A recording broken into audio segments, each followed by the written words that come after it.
Hello friends, hello. यहाँ पर Nifty का एनालिसिस करने जा रहे हैं। तो निफ्टी का एनालिसिस करने के लिए यहाँ पे एक एम पैटर्न बना है, जो मार्केट के अंदर में 21 नवंबर को यहाँ से चलने के बाद एक एम पैटर्न बना। और एम पैटर्न को अगर आप एक चैनल में डालते हैं, तो चैनल में डालने के बाद में आपको चैनल में जब डाला जा तो डालोगे, तो आपको कुछ इस तरह से नजर आएगा। तो अब कहने का मेरा मकसद ये है कि क्या यहाँ पर एक सपोर्ट खड़ा हो रहा है, क्या यहाँ पर एक, ये देखिए, इस कुछ इस तरह से दिखेगा। क्या यहाँ पे सपोर्ट दिख रहा है? हाँ। एम आरएसआई एक्चुअल में क्या है कि यहाँ पर एक बेसिक सपोर्ट बनाने की कोशिश कर रही है, जो नीचे दिख रहा होगा आपको। एक डब्ल्यू पैटर्न बनाने की कोशिश कर रही है, जिसके अंदर में संभवतः ये हो सकता है कि देखिए, यहाँ एक पॉइंट, दूसरा पॉइंट, तीसरा पॉइंट, लगभग ये सब सेम ही है। तो यहाँ अगर ये पॉइंट टूट जाता है, यहाँ ब्रेक होता है, तो ये ब्रेक होने के बाद में ये ब्रेक हो गया, तो ये समझ लीजिए कि आरएसआई को 26,000 के आसपास आ गया। जब तक 26,000 नहीं टूटेगा, जब तक 26,000 ना नहीं टूटेगा, जब तक इसमें कमजोरी नहीं होगी। अगर आप इसे बड़े चार्ट पे देखोगे, तो बड़े चार्ट पे पोजीशन ये दिखती है, एम पैटर्न ऑलरेडी बना हुआ है। एम ऑलरेडी बना हुआ है, तो यहाँ पर ये दिख रहा होगा आपको, ये क्या नाम है इस पे। तो यहाँ पर पोजीशन ये है कि एम पैटर्न बनने के बाद में क्या पोजीशन ये है, हम आगे गिरेंगे, ये संभलेंगे, हमारे गिरने की संभावना कितनी होगी और हमारे गिरने की संभावना कितनी होगी।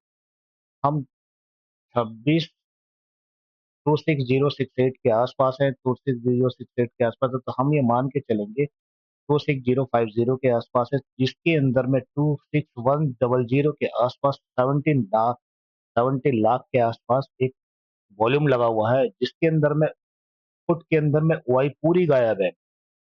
मतलब ये समझ लीजिए कि 2630 तक ओआई नहीं है और नीचे भी ओआई गायब है। अब सवाल ये है कि कॉल वाले 2620 पर, 26,200 पर ओपन इंटरेस्ट बढ़ा रहे हैं, ओआई बढ़ा रहे हैं, 77,000 की, 77,000 के आसपास की ओपन इंटरेस्ट, 1,78,000 की ऊपर ओआई। अब यहाँ पर वॉल्यूम को जो है, वॉल्यूम नहीं है इनके पास, वॉल्यूम उन्होंने ऊपर की तरफ बढ़ाया है। इनको शक है कि ये धक्का मार के ऊपर की तरफ निकल सकते हैं, तो संभवतः ये हो सकता है कि एक्सपायरी के आसपास तक कि हम उधर ऊपर की तरफ निकले। अगर मान लो, देखिए दोस्तों, ये सवाल ये है कि 200 से नीचे लेकर आए थे क्या ये 200 से नीचे लेकर आए, लगभग 200 से नीचे लेकर कब आए, 182 से लेकर आए। और अब इनको दोबारा से शक है कि ये 182 से यहाँ से लेकर दोबारा से इनको ऐसा लगता है कि नीचे से और ऊपर लेके जा सकते हैं, जिसके अंदर में आप अब मूविंग एवरेज विचार करते हैं। तो छोटी सी मूविंग एवरेज को देखते हैं, तो छोटी मूविंग एवरेज का 200 मूविंग एवरेज के नीचे, 3 मिनट में 200 मूविंग एवरेज के नीचे जैसे ही गया, तो नीचे की तरफ चले गया। अब एक सपोर्ट, बेसिक सपोर्ट पे, जिसके अंदर में 15 मिनट की मूविंग एवरेज पे देखेंगे, वन ये 100 मूविंग एवरेज है, 100 मूविंग एवरेज के सपोर्ट दे रही है। अगर ब्रेक होती है, यहाँ पर ये ब्रेक होती है, थोड़ी देर पहले ही मैंने बताया था कि 26,000 के आसपास एक सपोर्ट लेगा।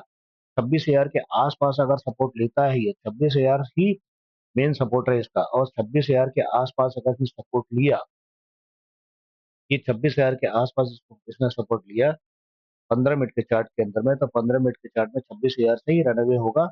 वो भी यहाँ तक, देखिए यहाँ तक बेसिक नीचे आने के बाद फिर एक डब्ल्यू पैटर्न आरएसआई बनाएगा, और यहाँ तक ये आने के बाद में, इसीलिए मैंने थोड़ी देर पहले कहा था कि यहाँ पर अगर हम एक फ्लैट चैनल को यहाँ पर लगाएं, तो ये मेरे को ऐसा लगता है कि यहाँ पर ये या तो उछल जाएगा या दोबारा नीचे की तरफ आने का पलट जाएगा।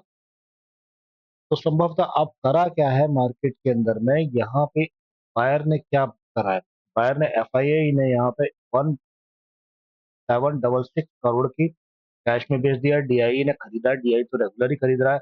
एफआई इंडेक्स के फ्यूचर बेचा है, फ्यूचर 3,161 का बेचा है। FII index index FII index बेचा। एफआईआई इंडेक्स ऑप्शन अभी खरीदा हुआ है, इसका मतलब जाते जाते उन्होंने ऑप्शन 16,000 का खरीदा हुआ है। और स्टॉक फ्यूचर थोड़ा सा बेचा है, स्टॉक फ्यूचर बेचा है, स्टॉक ऑप्शन खरीदा है, मतलब ये दोनों चीज खरीदी हुई है, तो हमें उम्मीद है कि एक जंप ले सकता है। जहां तक समझ रहे हैं एक जंप की संभावना पूरी है। अब आप ये देखेंगे यहाँ पर कि एनएसटी के अंदर में, एनएसटी इंडिया के अंदर में आप देखेंगे कि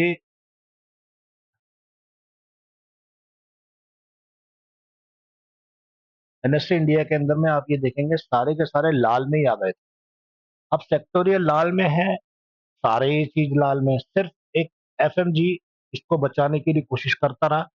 तो आने वाले समय में हमें देखना क्या है, अब हम ये इसको देखेंगे तो यहाँ पर आपको एक चीज नजर आ सकती है कि यहाँ पर अगर आप बहुत बड़े चार्ट के अंदर में देखेंगे तो ये बड़े चार्ट में मैंने खोला है, और अब आप देखेंगे आरएसआई, ये मूविंग एवरेज को रखा इसलिए है कि हायर एंड हायर आज भी एक घंटे के चार्ट में हायर एंड हायर है, जब तक कि इसने यहाँ का लोअर नहीं तोड़ना, मतलब 26,000 के आसपास नहीं तोड़ेगा, जब तक कमजोर कहीं से भी नजर नहीं आता ये।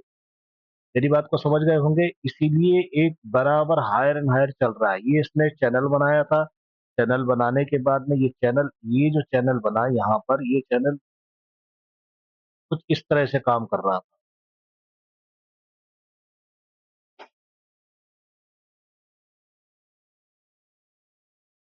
ये चैनल कुछ इस तरह का चैनल है।